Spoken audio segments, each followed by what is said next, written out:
go.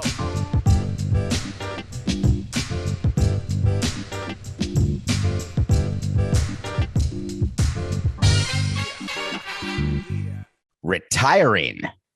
Nothing personal. Word of the day for Monday, January 31st, 2022 is retiring. Tom Brady has retired. Sent out a message on his own website, TB12, announcing his retirement, just in a tweet that said nothing, said thank you, way to go.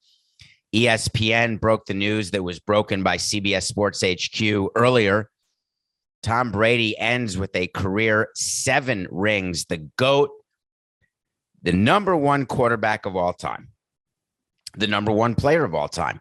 Everybody went breaking news, whether you're CBS or CNN. It didn't matter if you're a news organization or a sports organization. This is epic. This is Michael Jordan retiring the first time and the second time. This is Tiger Woods getting into an accident or winning a Masters. This is news that transcends sports. You know that you've made it when people care about you or have heard about you who really don't care about sports. Believe it or not, there are people in the world that don't know that the Bengals and the Rams are in the Super Bowl. We'll talk about that later.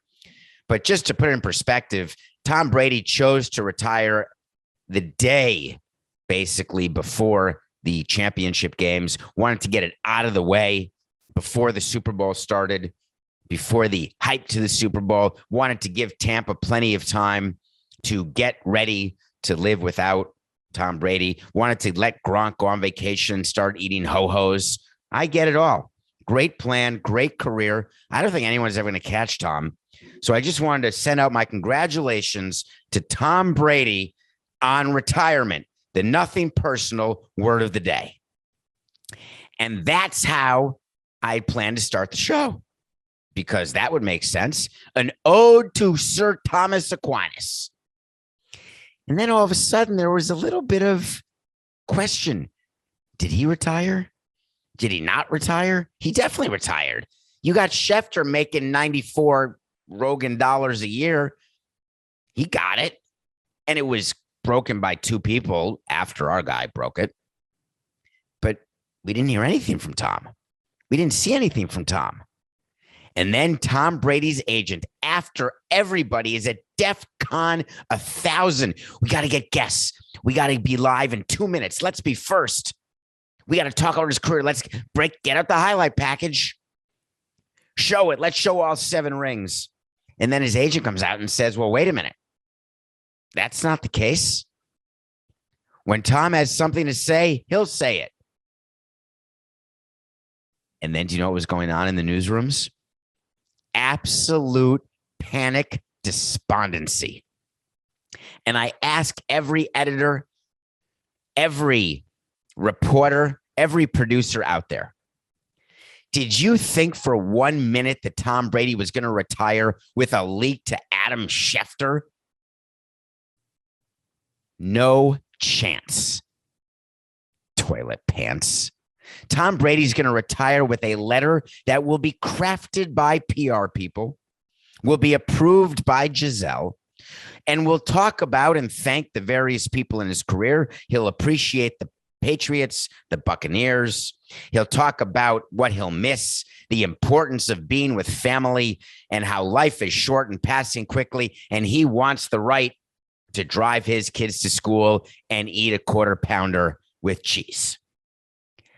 Tom Brady's retirement will be broken in full by Tom Brady's website with a letter penned, not by Tom Brady, but signed by Tom Brady at the exact time he wants to do it. Tom Brady saw what was going on and immediately got his agent to make that statement. Here's what I think happened, and I'm pretty sure I'm right. Although we'll never know, will we? When you're writing a retirement speech or letter or getting ready for release on your own website, whether it's the Players Tribune or whether it is TB12, whatever the case may be, whatever your platform is, you bring people into the loop to wordsmith what you're going to do, to talk about the timing. You convene your team. And while you think that your team is tight and that there will never be a leak, The news of Tom Brady retiring is way too big. When you give that to a reporter, you've got that reporter in perpetuity. You will get information from that reporter forevermore. You will get named if there's lists of possible candidates. That's why people leak in baseball, right? They want to be named as a possible candidate for GM or manager or whatnot. So you give them information. You will get the benefit of so many things. That's how sources get cultivated. And when you've got the mothership of all stories and you give that, you're a winner. Even if it's wrong, let me take that back. Let me think through this. We're live. By the way, if you're watching this on Nothing Personal with David Samson YouTube channel, I'm wearing the Nothing Personal with David Samson sweatshirt. Coca's upset because normally I'm in a blazer and a shirt, but I was so exhausted from the weekend that I really could not even get a blazer and shirt on. So I put on the sweatshirt. I didn't even comb my hair. But the best thing about having short hair is I don't think you can tell, although I am on high def cameras. So maybe you can. Coca, can you see? Tommy, can you see me? Ooh, Tommy. Okay, let me get back. So someone is working on the retirement speech. Someone calls ESPN or CBS, whoever it is, and says, hey, Tom's about to announce his retirement. Tom then changes course and says, nothing. The agent says, we're not ready right now. Then all of a sudden, his own website, TB12, deletes the tweet. Got fired, obviously. Deleted the tweet, and now Tom starts again. Tom Brady is retiring. That sort of information does not get promulgated without checking and without coming from a source who knows. Is Tom Brady the type of person who would postpone his retirement because it wasn't done on his terms? No. He will swallow hard and realize that the news got out, but he will release it exactly the way he had planned to release it, which will be directly from him. How do you decide when you're going to retire? I had so many conversations with Ichiro about this. They always say, Ichiro doesn't have kids. He's got a dog. He's married, but no kids. He wanted to play till he was 50. Tom Brady was signed and had talked about wanting to play through age 45 and then take it from there, which is just unbelievable. The fact that he's still playing, almost as unbelievable as Ichiro's still playing. But Tom Brady was better and more impactful in football than Ichiro was in baseball at the end, which doesn't make Ichiro not a first ballot Hall of Famer, just like Tom Brady. But anyway, so I had spoken to Ichiro about this a lot because I was fascinated by what I thought before I got into sports about what it was like for older players and superstars to retire. And obviously, before I got into sports, I never had a chance to talk to aging superstars and hear what they said and what was in their mind. And I spoke to Ichiro many times about how do you know? What will you do? What is your fear? And the fear is that of becoming irrelevant. The fear is that you're aging. The fear is that your body can no longer do what your mind thinks it can do. Your fear is that you will not be able, no matter whether you've got kids and a wife and a business, etc. What will you do to get that same feeling that you get every day at 7:05 or every Sunday at 1 or 4 or Monday at 8 or Thursday at 8 or Saturdays at the end of the season, Tuesdays when there's COVID? How do you replace that? There are some superstars that then decide they want to coach or they want to be executives or they want to be owners. And they're all searching for that feeling. And here's the worst part. You can search until the end of days and you never get that feeling of putting on the uniform and that feeling of competition. Because I've also spoken with superstars once they're retired, who have tried to fill that void, who have said to me, yeah, I wanted more time with the family. And then spring training started and I said, ooh, I sort of miss road trips and camaraderie. I miss the competition. I miss the winning, the losing. I miss the battles. There'd be all sorts of war analogies, which I could do without, but that's what people do. So Tom Brady, when he's deciding, is he deciding that he doesn't want to be as physically disciplined as he's been, as mentally disciplined as he's been? Does he decide that there's nothing more he can prove? 1, yes. 2, yes. 3, no. The thing that makes superstars is it's never enough. He's got 7 rings. He wants 8. You've got 4,000 hits. You want 4,001. You've got 1 ring. You want 2. That competitive nature is so significant in what it takes to be a superstar. It's part of the formula. It's not just being so great at what you do physically. The mental strength that these players have who have gone to a level that no one else has ever gone to. The mental game. We saw a little bit about Jordan right on The Last Dance, what he would do to keep himself mentally not just strong, but motivated. I was fascinated by the Tom Brady story. Fascinated by the leak that happened, not fascinated by the decision.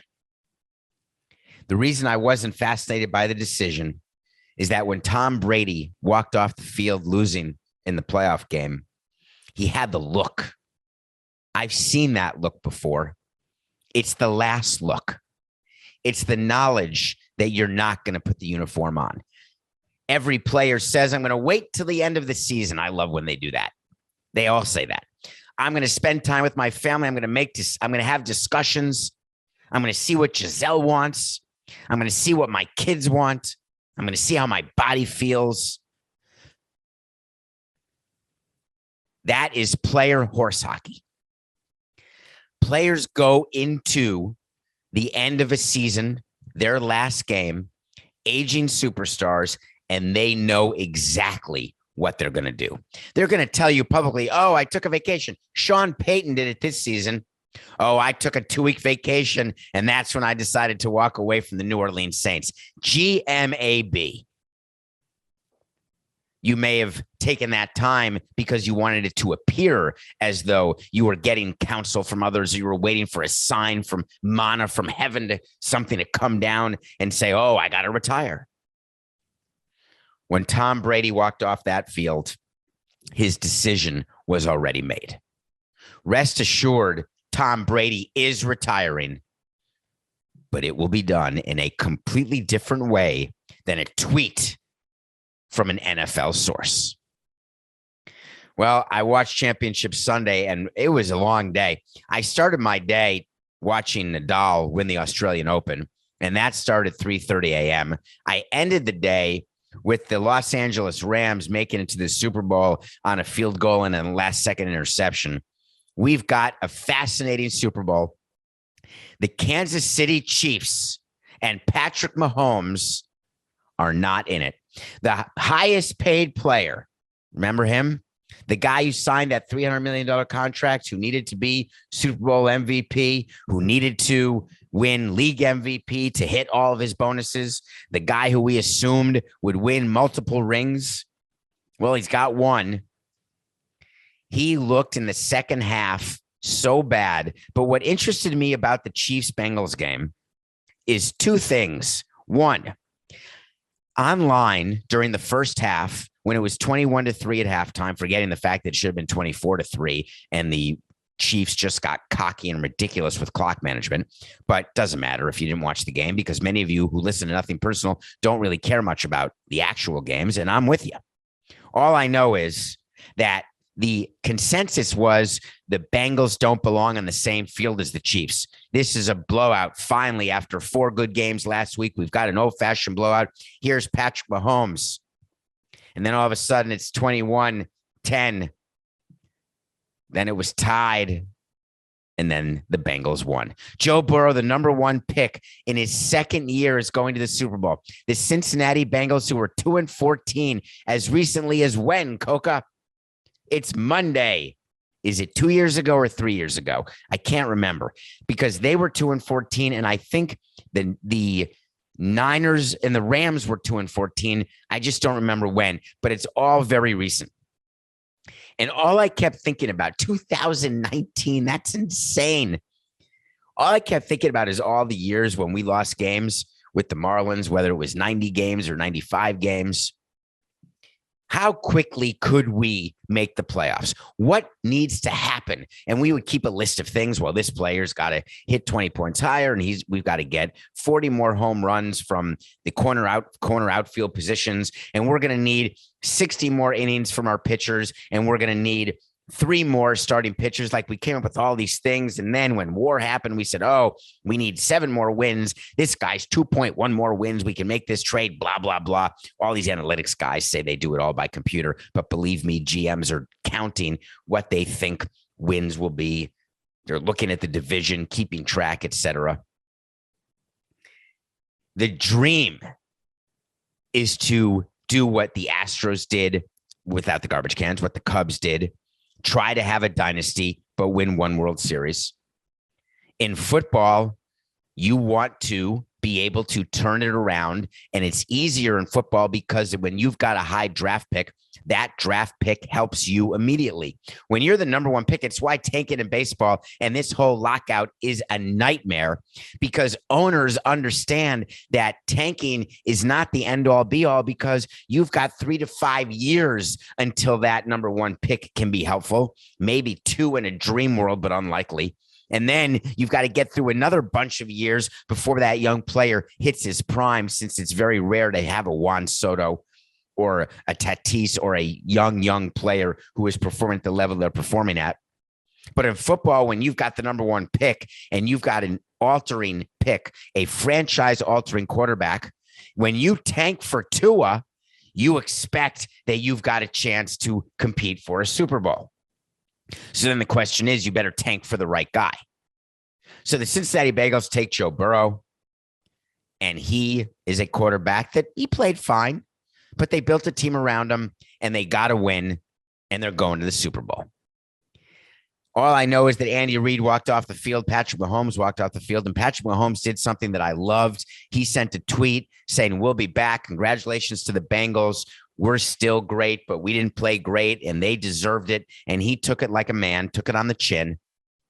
But the level of despondency, if you are the Chiefs, is significant, because every year that Mahomes gets older, and he's young, every time he scrambles, which he does, and he's so cocky that it gets him into trouble sometimes. But either way, the Chiefs are out, the Bengals are in, and NBC is less than happy. Now, I will grant you that the ratings for the Super Bowl and the number of viewers and the fact that the advertising is already sold out at a rate that would make you blush. So the NFL is fine with the Bengals in there. NBC is fine with the Bengals in there. But don't get me wrong, they'd prefer the Chiefs. So then we get to the second game. The second game has Matthew Stafford, who's a quarterback who played for the Lions for a bunch of years, got traded to the Rams. The Rams play in LA. We talked to you last week about the fact that the Niners were playing the Rams, and they're playing in Southern California, but Northern California was descending upon them. And did you watch that game, Coco? Because I was blown away. If you close your eyes, there was no way to know who the home team was. The Niners fans were loud. The Rams fans were loud. The stadium is incredible. And the Rams had to make the biggest comeback in NFC championship history. No team had ever come back from down 10 in the fourth quarter to win an NFC championship since 1970, I think. Am I getting that stat wrong? It was a graphic. Do you know how we do it? Detour. So in a newsroom, like just take CBS Sports HQ or take ESPN, take any newsroom. You've got people who are working on graphics.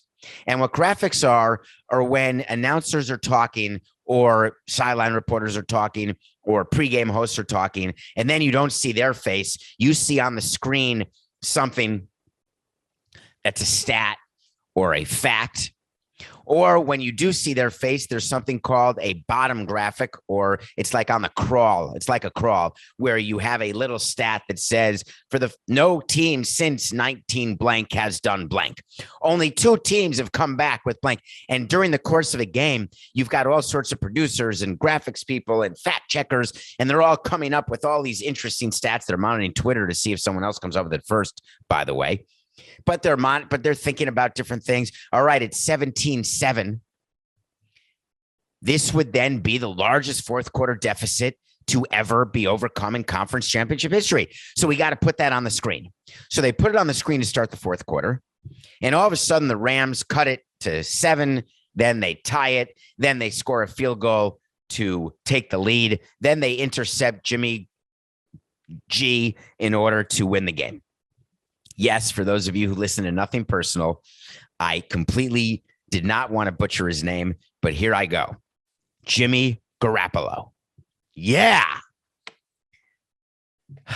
But that wasn't the highlight of the game for me. The highlight of the game is the NFL has something called the red flag challenge. That is when you throw a flag on the field that's red, not yellow, because yellows mean penalty. Red means challenge. It's like what they do in baseball when the managers, this is what we came up with in the middle of a baseball meeting. This is how I was there when instant replay started. And I was there when the manager's challenge started. And this is the best we could come up with. Have the manager put his hands on his ears like earmuffs in old school. Because we thought of why not give him a flag to throw. And we were like, the managers are going to lose it.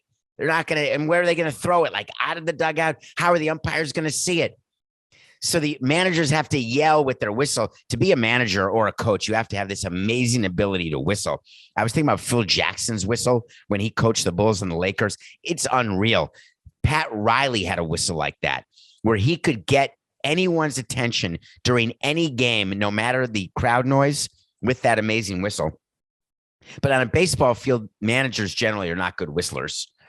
So they do the hands over the head, over the ears, in a gesture like, hey, go to New York. But in football, they're smart and they did it with a red flag. And of course, they're able to do that because there are officials who are on the sideline.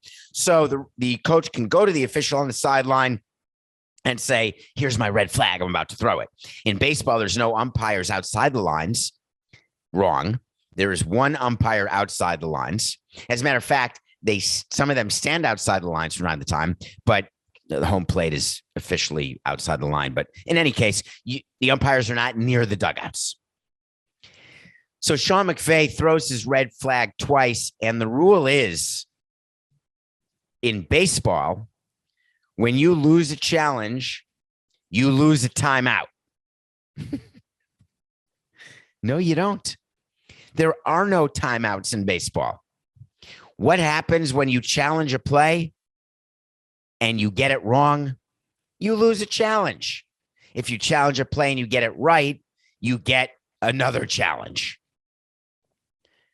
In football, there is a significant penalty for wasting our time by throwing the red flag. We save time because you see the red flag faster, but if you're wrong, you lose a timeout.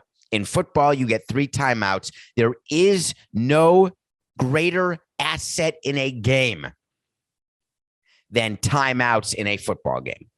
I agree in basketball, timeouts matter because at the end, you want to be able to advance the ball to half court. But guess what? Timeouts in football are worth 40 seconds of clock. So when you are trying to come back or you're tied or down and you've got a 2-minute drive, no time is out, guess what? You're in trouble. You got to use the sidelines. You got to step out of bounds. If you have timeouts like Kansas City did last week, you're able to use the middle of the field, call timeout, and win the game. At the end of the first half, the Chiefs could have scored if they had timeouts left, but they didn't. So Sean McVay made 2 challenges.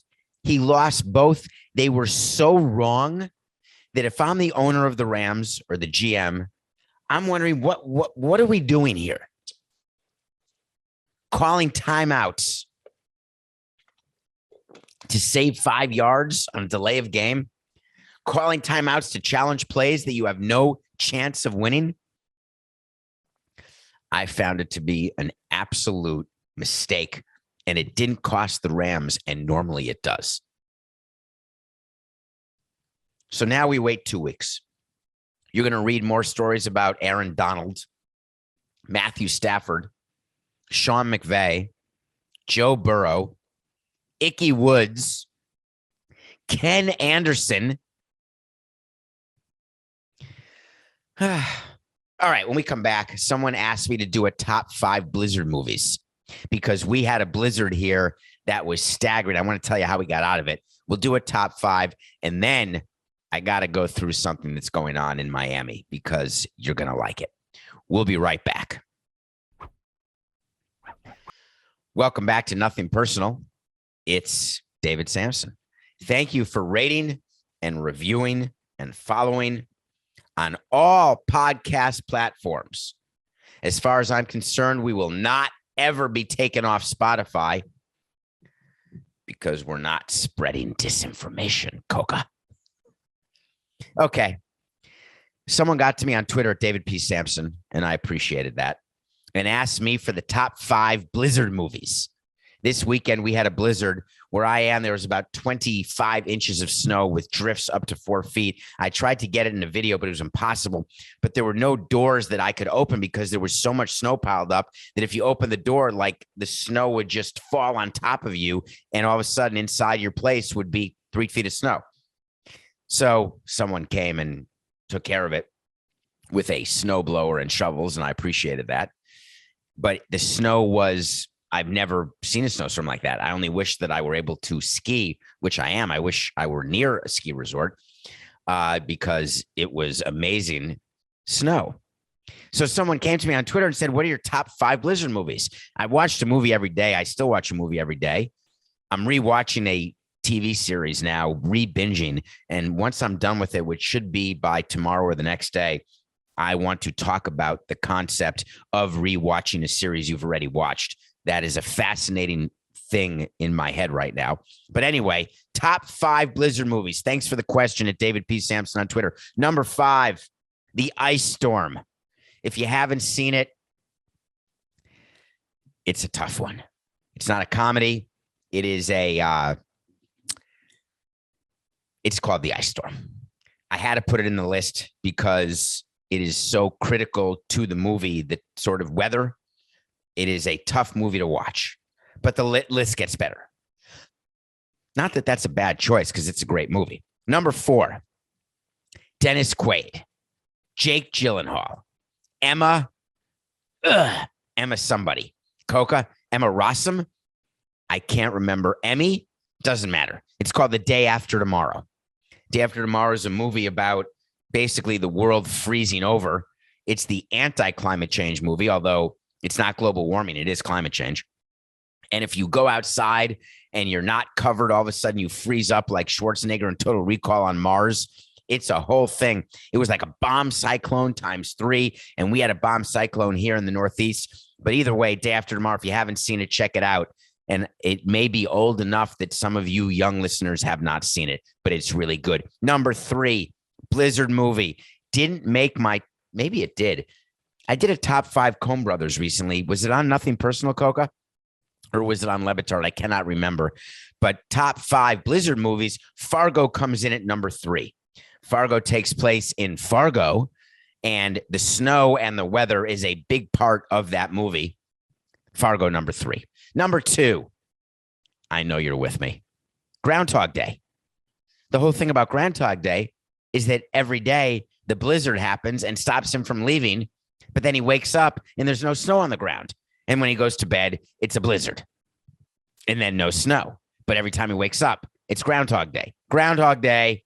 But the number 1 in my top 5 Blizzard movies is Planes, Trains, and Automobiles. That appears on many of my top 5 lists. If you are John Candy and Steve Martin and you don't know what that movie is, please watch it. Top 5 Blizzard movies. Thanks for asking. All right. Want to mention a quick thing about the Australian Open because I want to give a shout out to Nadal, Rafa Nadal. He won his 21st Grand Slam yesterday morning. Well, yesterday night. No, tomorrow night in Australia. Nadal won his 21st Grand Slam, breaking a tie that he held with Federer and Djokovic. Federer, not going to give you a wait to see because we don't have all day, but Federer will not win another Grand Slam. Djokovic will win more Grand Slams if he ever gets vaccinated and is allowed to play again. Nadal has injuries.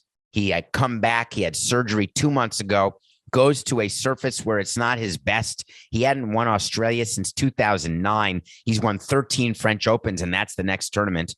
He's the greatest clay player to ever play. That's a surface in tennis. And he is now the greatest tennis winner of all time. I don't say the greatest. Is he the GOAT? That's a discussion that needs to be had. In 5 hours and 24 minutes, he gutted out a match against Daniil Medvedev, and it was must-see, compelling TV. Now, people say tennis, oh, that's just for people of privilege. Come on. 5 hours and 24 minutes of unbelievable competition. Gladiator-like back and forth. Nadal was down 2-0 in sets. It's best 3 out of 5. He won the next 3. Congratulations, Nadal. You are the GOAT. No, you're not, but congratulations. Nothing personal pick of the day. Did the Chiefs cover by 7.5? Did the Rams cover by 3.5? Have you seen ever, and I didn't go back and look at this, Coca. I guess I could have, but I'm going to say that the 4 divisional playoff games and the 2 conference championships were the closest 6 games ever. Remember, the 4 divisional playoffs had the smallest margin of victory for any 4 divisional playoff games of 15 when the record was 18. All 4 games were decided by a total of 15 points. The divisional games, the Chiefs, I'm blanking on what the final score was. I believe, it was overtime. Cincy won by 3 in overtime when the Chiefs won the toss. I thought the Chiefs were going to walk them off. And the Rams won by 3. Total of 6 points. That means 21 points. We're doing this on the fly, Coca. This wasn't in the pregame. I didn't tell you this was in my head. I don't know why it's in my head. The total margin of victory for the last 6 games in the NFL playoffs has been 21 points. That is unheard of.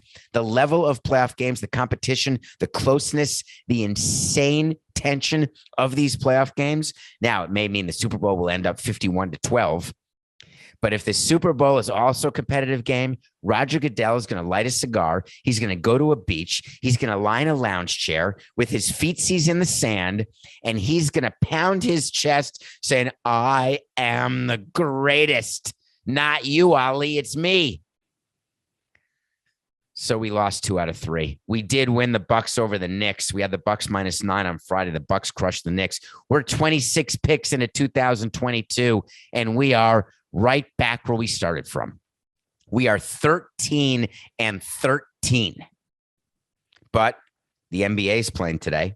There's no football. I think the Rams are probably going to be a field goal favorite, I would guess, over the Bengals. I don't know if that line has come out yet, but I think it's around a field goal. I don't think it gets to 3.5 the way the Rams were. Hey, Coco, what is the opening line of the Super Bowl? I'm guessing somewhere between 2 and 3, if I had to guess. But we're going to have to be satisfied with NBA games going on tonight. And there's one game of note that I want to point out to you. Oh, it's the Rams -4. All right. Did it open at that? Or are people already betting on it? Do you know? Because Rams -4 is quite significant. That's a little surprise. So it opened at -4.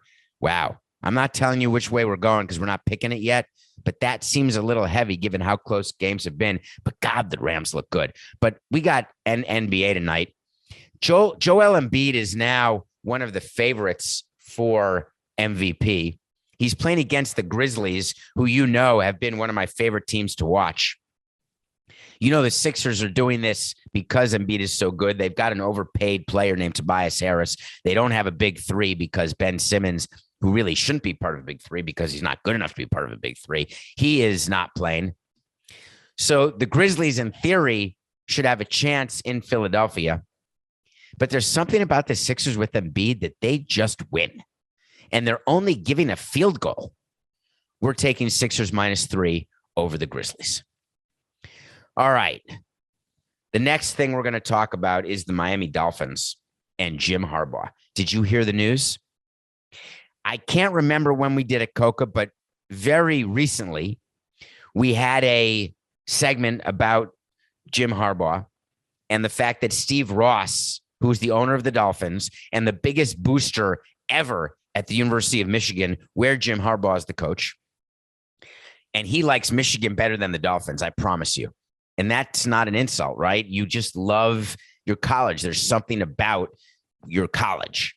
His connection to Michigan is greater than his connection to the Dolphins.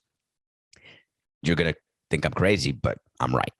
So he said, I am not going to do anything that will cause Jim Harbaugh to leave Michigan. And I told you that that's horse hockey. Stephen Ross has an agreement with Jim Harbaugh to be the head coach of the Miami Dolphins. It's already been negotiated. And there was a process that needed to happen. And I told you what the process was going to be. And it has officially started. Coincidentally, 4 out of the 9 head coaching vacancies have been filled. The Dolphins still have a vacancy. Coincidentally, the Minnesota Vikings were rumored yesterday to have interest in Jim Harbaugh, and Jim Harbaugh has interest in the Minnesota Vikings. I guess he must like the Midwest. That must be the reason. If you think Jim Harbaugh is leaving Michigan to coach the Minnesota Vikings, I've got another thing for you. It's called a bridge. It's called a bridge that's ready to collapse because the minute you buy it, it's going to be the money pit. This is going exactly according to how they planned it. Jim Harbaugh says, yeah, I'm leaving Michigan because I want to be in the NFL, and I'm going to interview because I like my chances of being with Minnesota. Stephen Ross will swoop in, interview him, and he will be named the next coach. Don't forget that already the coordinators in Michigan are aware of the plan. Did you see that his brother hired his own defensive coordinator? Let me say it a better way. Jim Harbaugh's brother, John Harbaugh, is the coach of Coca's favorite team. Jim Harbaugh used to be the coach of the Niners, who were in the Super Bowl against the Ravens, coached by his brother, John, which meant Harbaugh was going to win no matter what. John Harbaugh of the Ravens then hired Jim Harbaugh's defensive coordinator, who was with him at Michigan, who left Michigan to join the Ravens. Why would a defensive coordinator for Michigan leave to go to the pros? Oh, I think I know why. When your head coach says to you over a beer, hey, I'm not coming back, and then calls his brother and says, hey, you got an opening at DC? Because I got the guy for you. So I just would like to point out that Jim Harbaugh will be the next coach of the Dolphins. It's not that I'm doubling down. It's not that I'm tripling down. I am guaranteeing you that Jim Harbaugh is the next coach of the Dolphins. I think I already have it as a wait to see. Does Stephen Ross really think that we're going to believe that he stood back and let Harbaugh make the decision to leave Michigan without ever contacting him to mention, by the way, if you do choose to leave Michigan, here's what we'll pay you to be the head coach of the Dolphins. Here's the control you'll have with the GM, Chris Greer. Here's the coverage you'll have if you don't have a good first year. We'll just fire Greer. You don't think that conversation happened? Steve Ross thinks you're stupid. I don't. Now, the Giants made a head coaching move. They brought in Brian. How do you pronounce the name, Coca? Brian Daboll? Brian Daboll. Thank you. He wrote that. He didn't say it to me. He just wrote in the document. You can't see it because the camera's facing me, not the document. He wrote DAY/BULL. Thank you. That is how to guarantee that I get it right, because I am the name butcherer. Brian Daboll. I can't. Time out. Just say it as one word. Brian Daboll. Is that it? He is now the new head coach of the New York Giants. I actually thought Brian Flores would be in there, but then I did some reading. I did some research. I thought that the NFL would want Brian Flores to get a job again because A, he's good, and B, well, it's really Z. A, he's good. B, he's good all the way through Y. But Z, he's also black. So right now there have been 4 head coaches hired, all white. Roger Goodell is very aware of this. Jim Harbaugh to the Dolphins will make 5 of 9. The Dolphins, the NFL does not want to move backwards in this regard. But then I realized that Joe Schoen, the GM, came from Buffalo, has a relationship with Brian Daboll, and that was a package deal from the beginning. And they pretended that they went through the interview process, and they pretended that who knows who they were going to hire, et cetera. But it was very, very clear. So they hire this guy, and then Shine gave a quote, which I thought was very interesting. We interviewed several people who are incredible coaches, and all of whom are going to enjoy much more success in this league in their current positions and as a head coach. With that said, we, me and ownership, all felt Brian is the right person to serve as our head coach. The problem I have with the beginning of that statement is when you go out of your way so hard to compliment the people you didn't hire, then why didn't you hire them? We had so many great candidates, all of whom are so phenomenal, and our team has sucked for so long, but we didn't go for any of them. We went for this guy, the other guy. All right, so why? You're going to have to get to that in your statement, and so he did. We all felt Brian is the right person to serve as our head coach. Phew. Why do you put that in a statement? Here's what I thought as a fan or as an executive. I thought that teams hire people who they didn't think was right to serve as the head coach or the manager. That's why I hired the person. I had a feeling that this person was wrong for the position, so we signed him to a 3-year deal. Skip it. You're making the statement too long. But he continued. Over the last 4 years, I've observed firsthand Brian's strength as a leader. He is an excellent communicator, intelligent, innovative, and hardworking. Brian's genuine, engaging, his personality. He's refreshing. He fosters relationships with the players and coaches around him. He's progressive in his vision. He values collaboration. I am thrilled to partner with Brian. OMG. Let's go back and make sure you got them all. He's observed firsthand. By the way, this is CBS. I do have to answer.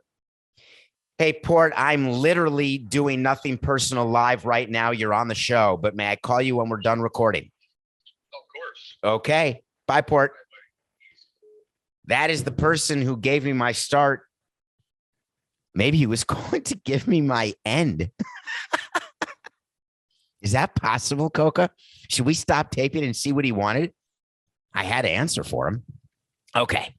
So let's go back to this statement and the things that were described, because Shane worked for Buffalo. He hired a coordinator for Buffalo to be his head coach. They were a package deal, and it was observed firsthand, because that's what you can do when you're an assistant. You can observe his strength as a leader, his communication, his intelligence, his innovation, how hardworking he is. Okay. What are the words that you use when you hire a new coach or when you hire a new manager? To make your fan base believe that you made the right hire, you have to say things like was said about Brian Daboll. Except it's the same things that everyone says whenever they hire a coach or a manager. I want one time a GM to say the following. The reason we hired this coach is I know very well how to work with him because I have worked with him. And he's the one who I know will have my back because we are friends off the field. And I was given the right to hire the coach when I was hired as GM because we came as a package when we interviewed. When I met with the owners of the Giants, I said, I will take your job, but only if this is my coach. Meanwhile, I've had conversations with this coach all throughout our tenure in Buffalo. We've always talked about the fact that we're going to get to be together running a team. We have hitched our wagons together, and we have chosen the Giants as our next stop. Just be honest about it. Don't go into the fact that you interviewed all these people because all you're doing is trying to say you followed the Rooney Rule. I would much rather people just say what happened. The minute I was hired, we knew who our coach was. We went through these interviews because we had to. And now as part of a statement, I have to say how good they were. And then I have to say how great Brian is. Even though I really could have just said, of course he was going to be my coach. find it all to be very strange. I'm going to give you a wait to see. The wait to see is this. When we say something's going to happen, sometimes it does, sometimes it doesn't, but we will revisit it every single time. I promise you that. I don't care who the GM is. I don't care who the coach is. All I know is the Giants as a team stink. You want to win more games? Get a franchise-altering quarterback, not a coach who's genuine, innovative, hardworking, communicating, and I love him. I don't know what the over-under is for the Giants next year, but I'm setting it at 8.1 games, and I'm taking the under. The Giants will not win 9 games next year. Another lost year for my team. But they've got a new coach and a GM. It's just business. This is nothing personal.